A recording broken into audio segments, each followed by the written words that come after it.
Selamat siang adik-adik. Hari ini Selamat siang. hari ini kita bakal belajar mata pelajaran fisika.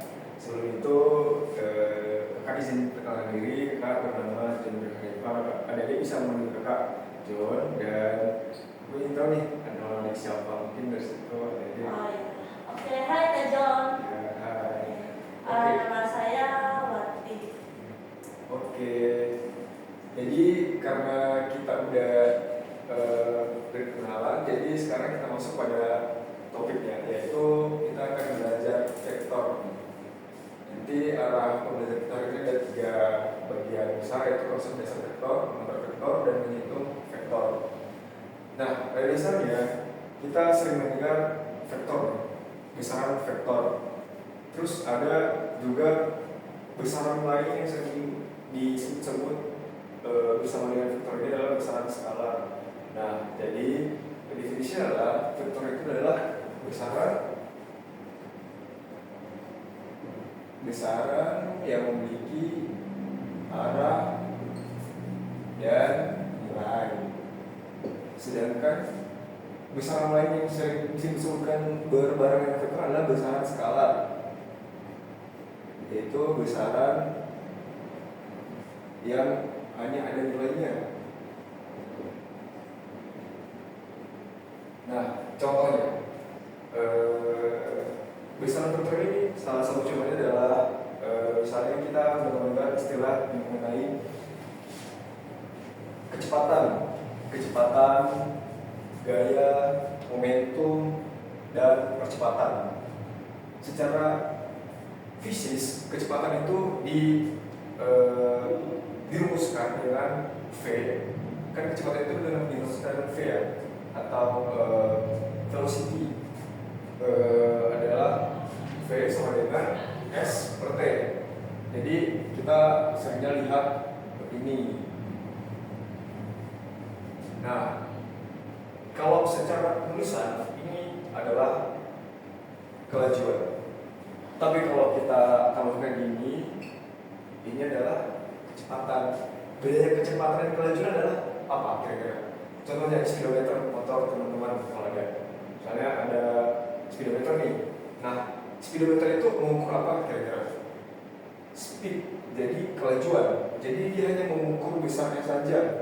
Dia hanya mengukur nilainya saja tanpa mengukur arahnya atau melihat arahnya. Jadi itu adalah besaran skalar di speedometer teman-teman. Speedometer. Nah, itu besaran arah ya. Kalau contoh nilai gimana Kak?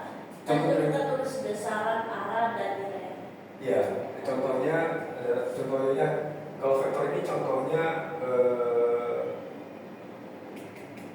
kayak gaya, atau ini juga bisa, ini adalah kecepatan. Nah, apa kan kita sering melihat bahwa ini juga adalah kelajuan. Apa yang membedakan antara kecepatan dan kelajuan adalah di sini. S ini adalah berbeda. Kalau di sini, kalau di kecepatan, yang mana kecepatan ini memandang arah, S itu adalah perpindahan. Contohnya kemana? Nah, sebentar, saya akan jelaskan. Dan S itu adalah jarak.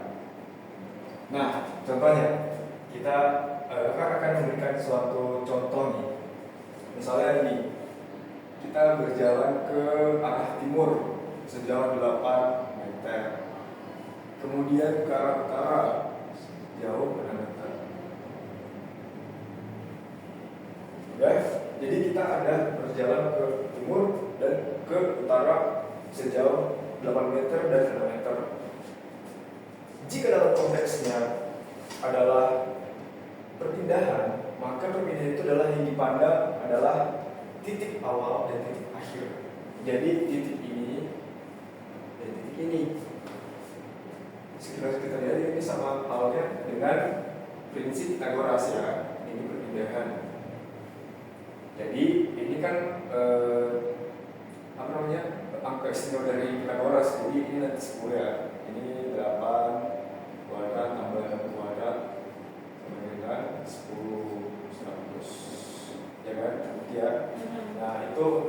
perpindahan. Kemudian untuk jarak nih, jarak itu adalah bagaimana tambahan kita setiap kita bergerak. Jadi total jarak, jadi ini adalah perpindahan, ini kan 15 sama dengan 8 tambah 6, jangan lupa satuan, ini adalah jarak. Jadi ada 14 meter untuk jaraknya. Baik, sekarang kita aplikasikan. Ini adalah perpindahan. Jadi misalnya kita menempuh ini dengan total waktu misalnya 2 second misalnya. Jadi kita bisa menyebut second. Jadi itu kan MKS ya, satu internasional. Jadi 10 meter MKS berarti meter, kilogram, dan second udah satu satuan internasional. Jadi bisa ini 5 meter per second. Ini 14 bagi 2 second, jadi 7 meter per second. Nah, itu kira-kira deh. Jadi ini untuk perpindahannya, ini untuk jaraknya, atau ini adalah kelajuannya,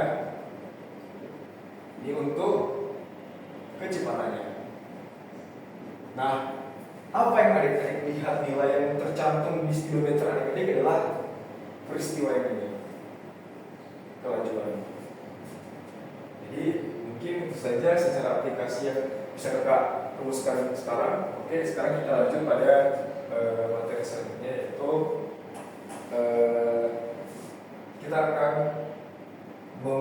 melihat besaran-besaran trigonometri dulu, karena nanti ini kita akan beranjak ke bagian perhitungan vektor ya. Nah, mungkin adik-adik sering lihat bahwa ada sudut-sudut istimewa trigonometri, ada 0, ada 30 derajat, 60 derajat, 60 derajat. Ini udah bisa kakak hapus ya? Ya, Kak. Kemudian ada 90 derajat. Namun pada pertemuan kali ini kakak akan menambahkan 37 derajat dan 43 derajat. Ini ada sin, cos, dan Ini rumus apa? ini trigonometri.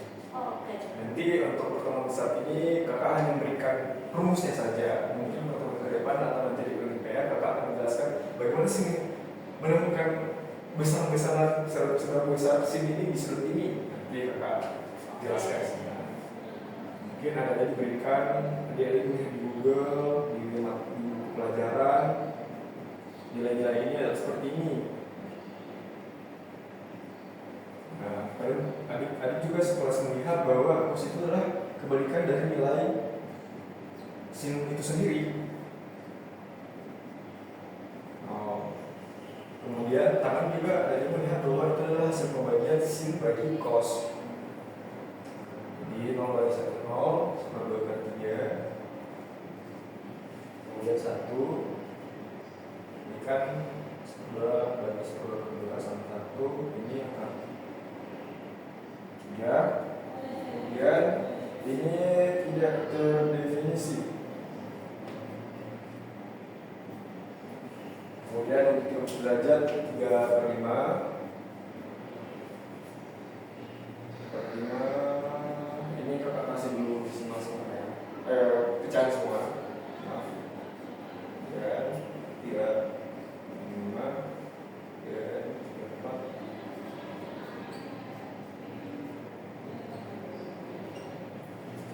Jelas ya.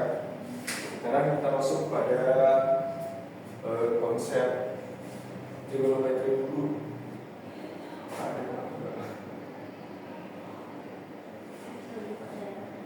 Oh, Di belakang lagi.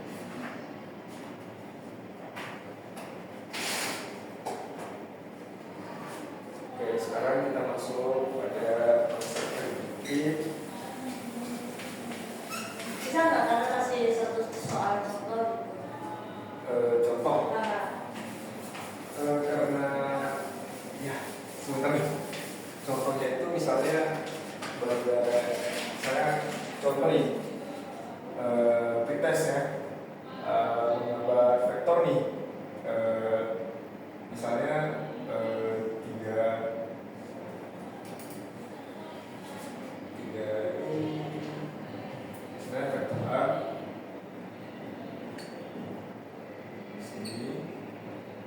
terus vektor B di sini. Nah, untuk tugas kali ini misalnya ini lah, kakak akan memberikan dulu arahnya saja. Jadi secara sekilas ini lebih besar ya. Mana yang lebih besar? Di B. Oke. Kenapa lebih besar? Karena secara sekilas kita melihat bahwa ini lebih panjang. Jadi kita harus menyesuaikan juga bahwa besaran vektor itu adalah besaran yang memiliki arah nilai. Jadi nilainya itu juga kita harus sesuaikan dari satuan panjangnya. Misalnya ini 3 satuan, ini 3,5 misalnya, nanti jelas ini. Oh iya. Misalnya soalnya vektor A tambah vektor B, bagaimana sih cara menggambarnya? Ini sini dulu dan sini. Nah, kita nanti akan menemukan resultannya berapa. Resultannya di sini. Tuh, teman-teman. Oke, kita lanjut dulu. Misalnya ada pertanyaan, yaitu ada 5, 12 dan R ya. Nah, kira-kira R itu berapa sih? Nah, kita ada 2 cara untuk mengetahui R itu berapa. Yang pertama, dengan cara trigonometri yang ini, dan yang kedua cara trigonometri Pythagoras. Jadi untuk sekarang kita pakai trigonometri Pythagoras dulu, di mana R kuadrat sama dengan 12 kuadrat tambah 5 kuadrat. Jadi 144 tambah 25. 25 199 ya? 199. Ini R kuadrat. Ya, jadi nanti R ini sekarang 199. Jadi 13 ya. Ini nanti 13. Nah, bagaimana cara mengaplikasikan trigonometri ini dalam aplikasinya adalah bisa kita sebutkan bahwa sin, misalnya sin alfa, alfanya misalnya di sini alfa, sin alfa berapa dan cos alfa berapa. Kita sering mendengar bahwa cara untuk mengingat sin itu adalah sin demi dan kosami, sin demi dan kosami, sin demi, sin sama dengan depan per miring, sin depan per miring. Jadi sin alfa ini adalah 5 per 13. Sedangkan untuk cos, kita sering mendengar bahwa cos dengan samping miring itu kiatnya untuk mengingat ini, samping per miring, ini samping per miring. Ada 12 per 13. Jadi ini depan, ini samping, dan ini miring. Oke, mungkin sampai sini teman-teman bisa paham ya? Ya, so far so good. Oke, sekarang misalnya ada soal misalnya tan alfa sama dengan 1. Jadi kita bisa menentukan ini tan sama dengan 1 atau tan pangkat minus 1 ya. Jadi kita lihat di sini tan mana yang minus 1. Jadi 40 derajat ya, alfanya sama dengan 40 derajat. Jadi ingat bahwa seperti alfa, beta, dan gamma itu adalah sebuah identitas dari besarnya sudut dalam konteks vektor. Baik, sekarang kita akan mempelajari bagaimana cara menggambar vektor ya. Untuk pertemuan kali ini kakak akan memberitahu bahwa banyak sekali metode untuk menembakkan vektor, tapi tahu ada dua vektor yang akan kita gunakan, yaitu metode poligon dan jajar genjang. Nah, ada yang pernah dengar nggak? Kira-kira pasti pernah dengar lah. Oke, kalau ada dengar mungkin kakak ingin bertanya lagi bagaimana sih secara sederhana menggunakan metode poligon. Oke, kakak akan jelaskan lagi. Misalnya kita memiliki vektor ini, ada vektor sebanyak 3, vektor A. Jangan lupa ya, penulisan vektor adalah kayak gini, atau di wall. Nah, biasanya bom ini dipakai untuk mengetik buku, makalah, dan sebagainya, itu berkaitan dengan musik ketik. Sedangkan karena kita ya melihat efek kita dalam menulis, ya udah kita tulis saja tanda panah di atas nama vektornya. Kemudian kita lanjutkan ya. Kemudian ada B vektor sama C vektor, misalnya A seperti ini, B seperti ini, dan C seperti ini. Kemudian, oh ya jangan lupa ya, kenapa kakak menggambar ini mungkin teman-teman. Jadi ini harus kita ingat bahwa B vektor itu memiliki arah. Jadi selama pembelajaran ke depan, ketika ada konteks yang diketahui adalah seperti ini, berarti B maka tetap ke barat ya, ke utara. Ini timur, ini selatan, utara, barat. Nah, nanti arah semua pedoman ini ya, karena kita mau perhatikan arah juga. Kemudian misalnya kita disuruh bagaimana sih jika ada soal misalnya vektor A tambah vektor B, berapa sih resultannya? Ya, gitu ya. Nah, kalau kita memakai metode poligon, kita sering mendengar bahwa poligon itu adalah metode menjumlahkan vektor dengan cara menambahkan vektor kedua di ujung vektor sebelumnya. Jadi, misalnya ini vektor A, kemudian ini adalah vektor B. Ini vektor A, vektor B. Maka resultannya adalah ini. Ini resultannya, yang mana ini adalah vektor A tambah vektor B. Nah, jadi ini vektor A, vektor B. Arahnya jangan lupa ya. Nah, kemudian jelas ya. Misalnya ada vektor D nih, vektor D ke bawah misalnya.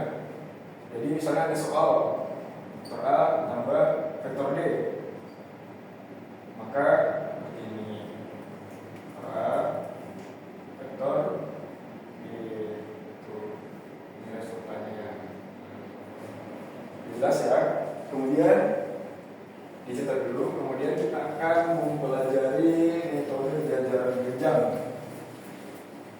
Menurut kakak ini adalah basic yang harus dipahami, karena setidaknya kita harus menguasai karena sekedar tahu dua metode ini. Nanti metode ini metode yang paling sangat basic untuk digunakan dalam aplikasi-aplikasi atau soal-soal yang enggak kompleks ya.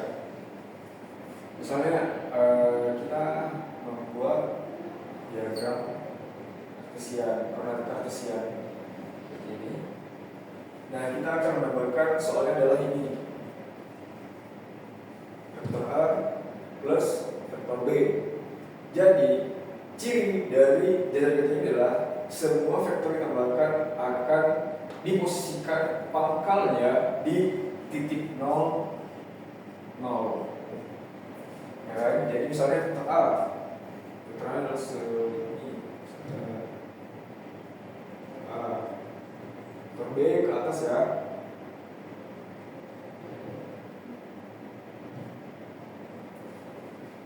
Vektor B, maka resultannya adalah di sini. Nah, bagaimana suatu metode jajar genjang kita itu benar? Ketika kita melihat bahwa ada dua garis yang sejajar kita buat. Jadi ini vektornya, ini adalah bayangan vektornya, ini vektor B, ini bayangan vektor B. Jadi kita lihat bahwa vektor B sejajar dengan bayangan vektor B, dan vektor A sejajar dengan bayangan vektor A. Oke, sekarang kita akan mengerjakan latihan. Mungkin kakak akan jelaskan langsung nanti ya.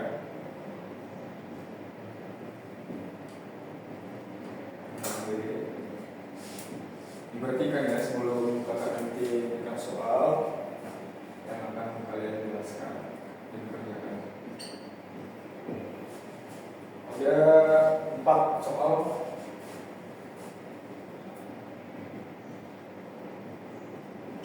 Oke, ini kakak hapus ya.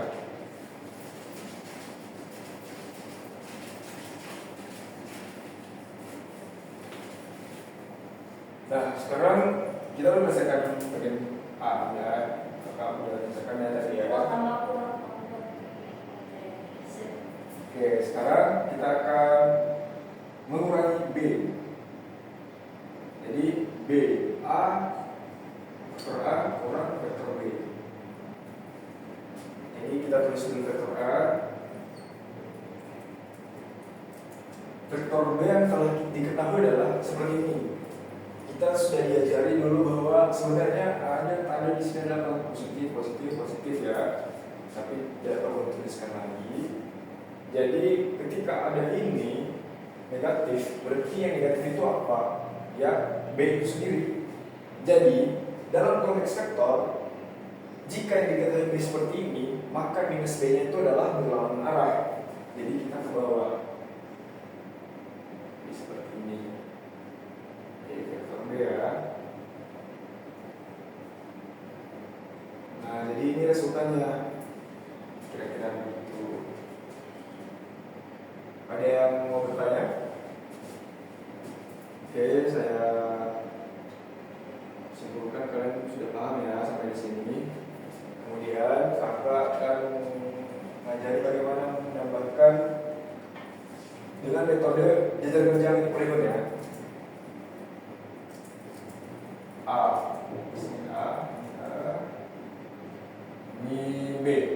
B itu kan ke bawah, jadi ingat semua harus kembali lagi ke 0.0 untuk vektornya. Jadi resultannya di jangan lupa di sini bayangannya, bayangannya adalah ini, ya. Kemudian ini untuk jawaban B. Untuk soal C sekarang ya, paham ya. Jangan lupa ini adalah Y, ini adalah X, seperti yang teman-teman sudah kerjakan. Kemudian kita akan menggambar dengan metode poligon A, vektor A plus vektor B. Vektor C ya. Vektor A kita tuliskan dulu. Itu 90 ya? 90 apa? Oh, ini koordinat 0.0. Oh, Ya, ini kalau ada yang nggak jelas misalnya kak bisa dibilang ya. Kemudian vektor C nih, sini. Ingat ya, kita harus mencopot ini ke sini. Jadi mempertahankan arah dan berapa satuan sepanjangnya. Itu ciri vektor. Dia punya kebijakan sendiri ya kalau kesannya. Oke, sekarang kita akan menemukan resultan ketika kita menarik garis ke sini. Jalur arahnya ini adalah resultan dari A plus C. Kemudian dalam jajar genjang, terus kita tuliskan A.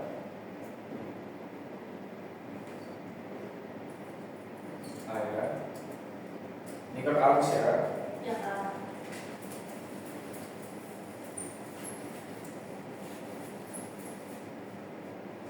Jadi kalau urusan kecepatan bilang saja ya, biar kakak bisa menyelamatkan kalau ada yang biasa bagus. Kemudian kita akan kembangkan vektor C nih. Vektor C kan tadi di sini ya. Nah, kayak gini. Jadi pangkalnya di sini di titik 0, titik 0. Ini vektor A dan vektor C. Seperti yang bilang tadi, kita harus membuat dua sisi sejajar. Jadi kita harus menggambar di sini. Kita tulis dulu bayangan vektor A dari sini. Sini. Kemudian kita tulis bayangan vektor C. Nah, kita udah mendapatkan dua sisi sejajar masing-masing. Maka resultan adalah dari sini ke sini. Resultan dari R dengan A vektor A plus vektor B. Ya, udah paham ya? Paham, Pak. Oke, kemudian kita akan mengerjakan soal D. A plus B plus C. Kita tulis dulu A, B ke atas, dan C. Maka resultan adalah seperti ini untuk metode poligon. Ya. Cukup mudah ya untuk poligon ya. Kemudian untuk jajar-jajar, untuk memudahkan kita untuk menambahkan di jajar kerja, kita harus menambahkan dulu A plus B, baru nanti hasilnya resultan itu ditambahkan dengan vektor C. Jadi seperti ini. Misalnya A, kemudian ini A ya, A, ini B.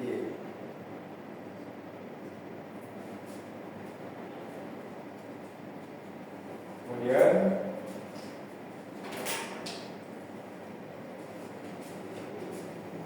kita buat dulu space-nya.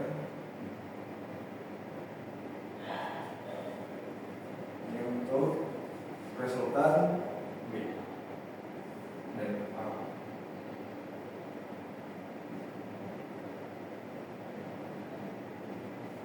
Oke, kita sudah menemukan vektor untuk resultannya. Kemudian kita akan menambahkan C. Jadi kita balik lagi ke sini, ke pangkal. Kita lihat C soalnya adalah seperti ini. Ini ya contohnya misalnya. Nah, kemudian kita buat dua garis sejajar lagi. Kira-kira mereka akan bertemu di sini ya. Jadi kita buat bayangan vektor C di sini. Dan bayangan vektor vektor R, A vektor dan B vektor tadi kita buat di sini. Dan kita akan menemukan hasil dari itu sini. Tuh. Jadi kira-kira seperti ini untuk menambahkan. Jadi ini adalah R untuk A, B, C. Sama aja ya, metode komutatif ya. Jadi sama aja ini sama kita memecah A plus B plus C. Jadi kita dapatkan dulu untuk komutatif. Nah, ini sama aja ya. Oke, kemudian kita akan masuk dalam menghitung vektor ya. Jadi ini tidak cukup untuk materi mengenal vektor. Kita akan hapus.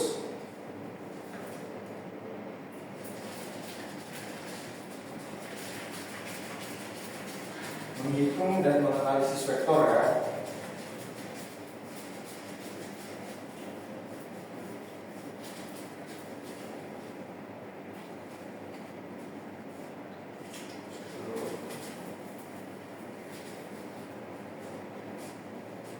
Misalnya menghitung vektor ini adalah kakak bagi dengan menghitung satu vektor dan menghitung dua vektor ya. Misalnya ada vektor ke arah timur misalnya sebesar 10 Newton. Nah, berapa sih resultannya? Resultannya adalah 10 Newton. Kenapa 10 Newton? Karena ya komponen vektornya hanya ada di timur saja. Jadi 10 Newton ke arah timur. Tuh. Kita juga bisa buktikan dengan konsep trigonometri yang tadi, yaitu dengan menganalisis berapa komponen gaya di masing-masing suhu. Kita akan lihat bahwa ini adalah kesini. Sedangkan kalau kita bawa ke diagram kartesius, seperti ini, dan ini adalah vektor, misalnya ini vektor n, vektor f lah misalnya, nah, vektor a lah misalnya, angka di sini. Nah, jadi kita tahu bahwa di sini saja kan dia disebut x ya. Jadi dia 0 derajat terhadap x. Jadi komponen gaya yang bisa kita hitung adalah sigma x dan sigma f y.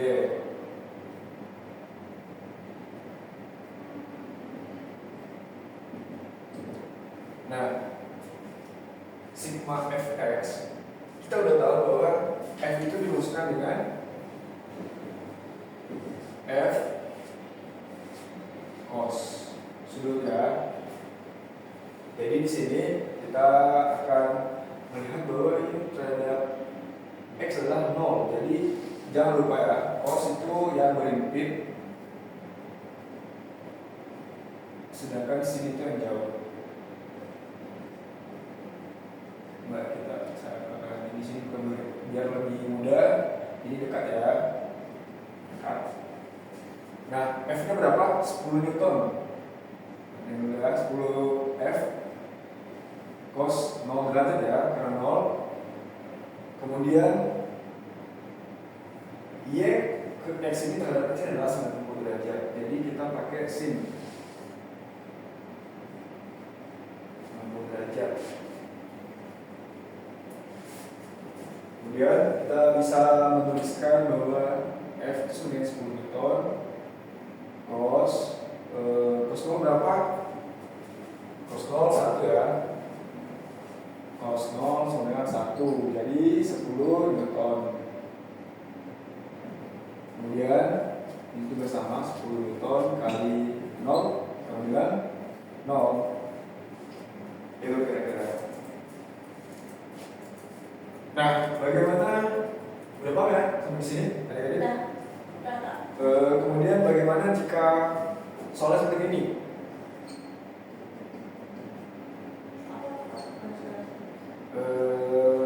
Di sini bayangkan aja seperti meja lah, bilik datar, meja atau lantai, meja datar. Misalnya sudutnya 30 derajat. Misalnya ada sesuatu barang lah di sini lah, suatu barang yang kita tarik menggunakan tali sebesar 30 derajat terhadap bilik datar itu, terhadap lantai atau terhadap meja. Kita kayaknya konteksnya meja ya. F-nya itu misalnya 30 Newton ya.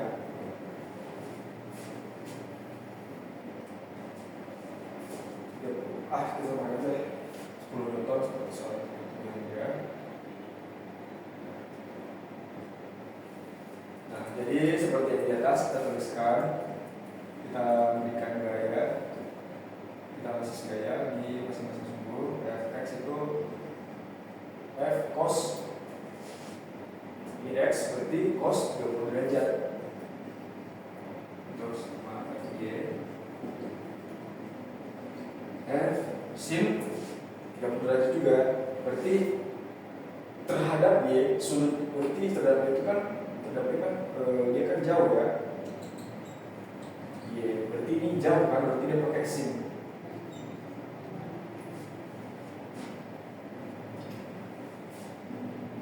Jadi 10 Newton kali 30 kali cos 30 derajat, berarti ini ya, cos 30 jadi setengah, jadi 5 Newton. Dan F sin 3, F cos ya, cos 30 seper 2 kan 2 sama dengan 5 kan 2 ya, 5 kan 2 Newton. dan 10 Newton kali sin 30 itu setengah ya, jadi 5 Newton. Oke, mungkin itu saja bagaimana cara kita analisis terhadap ini. Jadi misalnya nanti ada soal ya, kita harus memperhatikan ini. Jadi misalnya ada tulisan seperti ini, misalnya ada yang ditarik. Nah, berarti kita juga harus analisis itu berapa sih misal sebetulnya dari ini tadi dari soal. Nah, pertanyaan kakak sekarang, bagaimana jika di sini tentang sulit ya, misalnya ini alfa, jadi terhadap y ini ya, ini y, ini x, terhadap x berarti dia adalah cos, berarti misalnya ada f, misalnya berarti f cos alfa, terhadap y berarti f sin alfa. Jangan lupa ya, ini kakak memberitahu supaya tidak salah nanti. Pakai x ya. Oh oke, sudah. Itu sungguhnya ya. Kemudian apabila kita ganti alfanya di sini,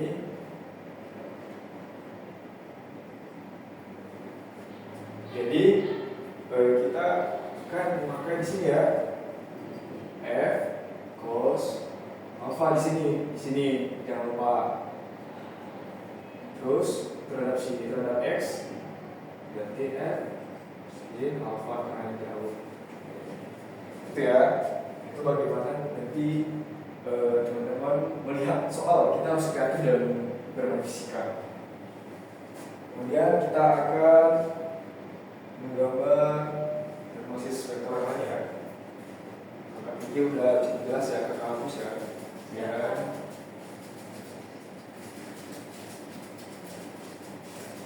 Kemudian kita akan analisis dua vektor lagi ya.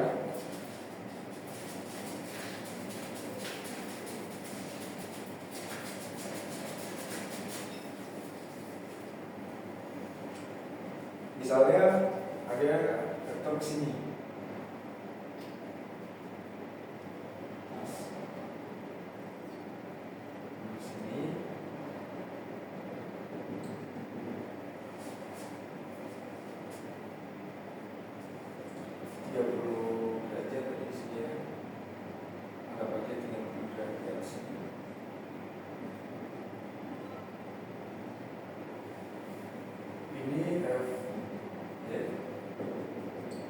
X. Kemudian sigma fx nya berapa dari sigma fy nya berapa. Sigma fx kita lihat bahwa komponen f di sumbu x, kalau kita melihat tadi ya, tadi kan komponen x ini kan misalnya ya 10 ton vektor A misalnya di sini. Kita melihat bahwa vektor A adalah ke arah timur. Jadi kalau kita melihat vektor A pada suatu peristiwa berada mengarah ke barat, berarti dia nilainya min. Jangan lupa ya, ini jadi nanti ini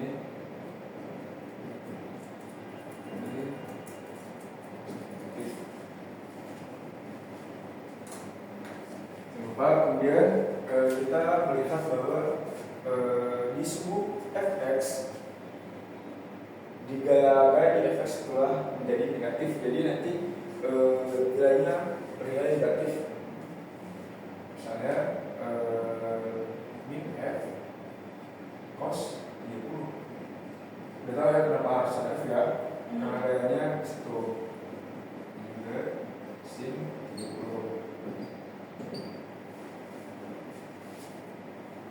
Kemudian kita akan menghitung bahwa nilai 10 Newton tadi kita tulis di sini Newton cos 30 2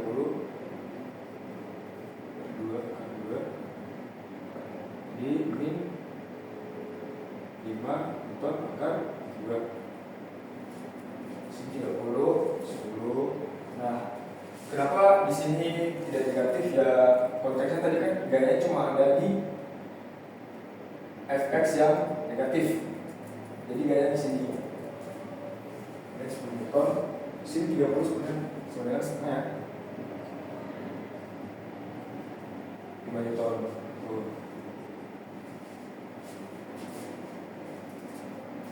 2 cos 30.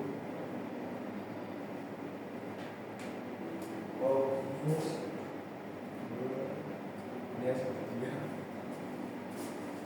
ya.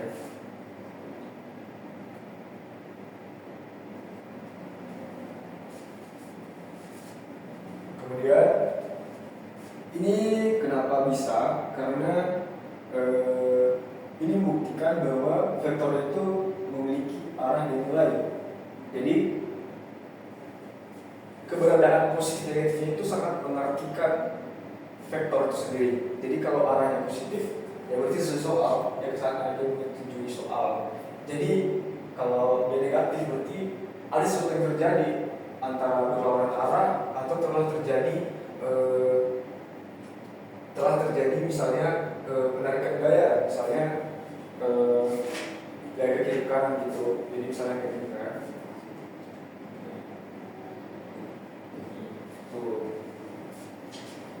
Kemudian akan memberitahu bahwa kita dapat membuktikan ini dengan diagram kertasnya juga. Ini teman-teman kita harus belajar matematika juga ya untuk membahas vektor ini. Jadi ada yang kuadran 1, kuadran 2, kuadran 3, kuadran 4. Jadi ini adalah alfa, ini adalah 180 alfa, ini 180 plus alfa, ya, dan adalah 360 kuadran alfa. Dan nanti semua trigonometrinya positif, dan di sini adalah sin saja, dan di sini adalah tan saja, dan ini cos. Nah, ini kita bisa melihat bahwa tadi kenapa nilainya negatif di sini di konteks yang ini, kan sama halnya ketika kita memproyeksikan bahwa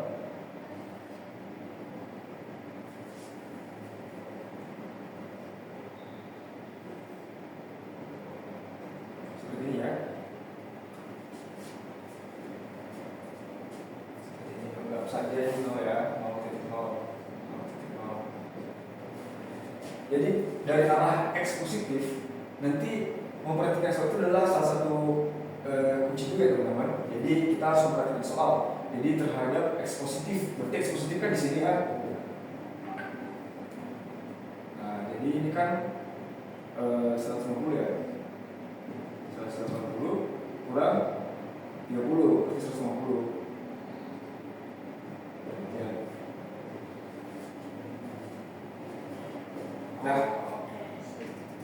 Nah dari situ nanti kita melihat bahwa f-nya bernilai negatif.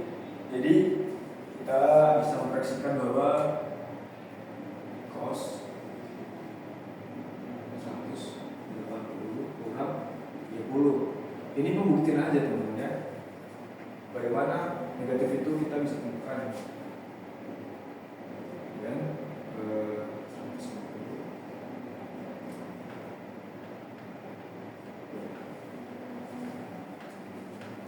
cos 150 berapa? Cos 150 sama dengan 1/2 akar 3. Tapi nanti kita lihat bahwa cos 150 itu adalah di sini. Jadi 30% ya? Ya. Oh, oke. Jadi hasilnya adalah 1/2 akar 3, tapi arahnya negatif. Jadi di sini. Ya, jadi belum jelas ya, belum hitung itu dulu. Udah negatif terus 2 akar 3. Nah, ini kita akan melihat ada 2 negatif ya.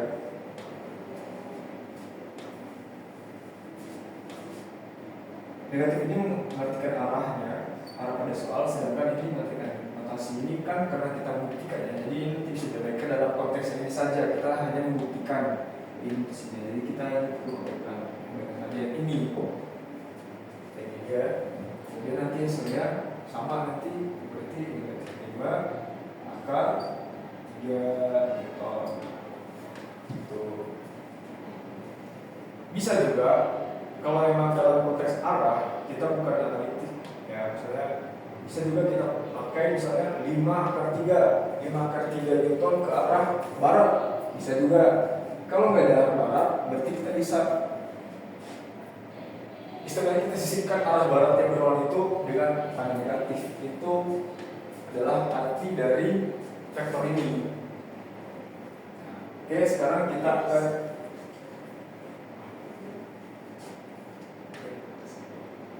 jadi kesimpulan hari ini kita mempelajari vektor itu secara mendasar itu sangat penting. Jadi vektor ini adalah ilmu dasar dari banyak aplikasi yang kita telah lihat. Mungkin teman-teman kayak sebenarnya tadi bagaimana sih cara kerjanya. Nah, jadi itu besar skalar. Nah, contohnya. Jadi mungkin tugas-tugas selain speedometer motor apa lagi? Aplikasinya kan juga agak lihat ya. Tapi kalau dalam konteks fisika ya, vektor itu seperti gaya. Dia seperti tarik menarik ya. Vektor itu adalah gaya yang bekerja dengan memperhatikan yang akan bernilai. Jadi gaya misalnya F, M, A, N, ini vektor ini memperhatikan arah. Jadi ini kan skala kali dot ya. Jadi kita harus memperhatikan bagaimana operasi dalam fisika. Jadi kalau kita di matematika kali saja, jadi di fisika itu kita akan menemukan perbedaan nanti curve dan dot. Jadi ini dot, jadi skala yang didotkan pada vektor menghasilkan vektor. Ini nanti pembelajaran selanjutnya akan jelasin, dan tugas di rumah nanti adik bisa mempelajari bagaimana cara menemukan besaran resultan dan resultan. Nanti resultan itu seperti yang kita udah hitung tadi adalah ini, dan besaran resultan itu adalah R mutlak. Jadi misalnya mana tadi ya soalnya, misalnya 5 Newton misalnya 5 Newton enggak, saya begini lah ini. Jadi besar resultannya adalah min 5/3 Newton terhadap X ke arah Fx. Nah, itu adalah resultan. Ini adalah resultan ya. Yang besar resultan adalah ini berarti 5 kan ya. Kemudian 5 kan ya. Ini besar resultan ya. Besar resultan itu tidak memperdulikan arah. Jadi nanti kalau ada soal juga, misalnya soal bilang berganda, ada satu bagian A, besar berapa sih besar resultan bagian A? 5/5, 3, dan bagian B misalnya 5/3. Konteksnya berapa sih besar resultan? Jadi nanti teman-teman bisa membeli B ya. Jangan membeli A. Jadi itu nanti salah. Jadi kita suka soal. Jadi nanti teman harus membedakan besar resultan dan resultan. Ini terus gimana untuk pertemuan selanjutnya nanti akan jelasin. Oke, mungkin itu saja pertemuan kali ini. Mungkin ada pertanyaan sebelum kita akhiri. Oke, untuk hari ini kita cukupkan dulu. Baik, nanti kalau ada pertanyaan bisa telepon juga atau di chat boleh juga. Dan saya tutup. Terima kasih ya.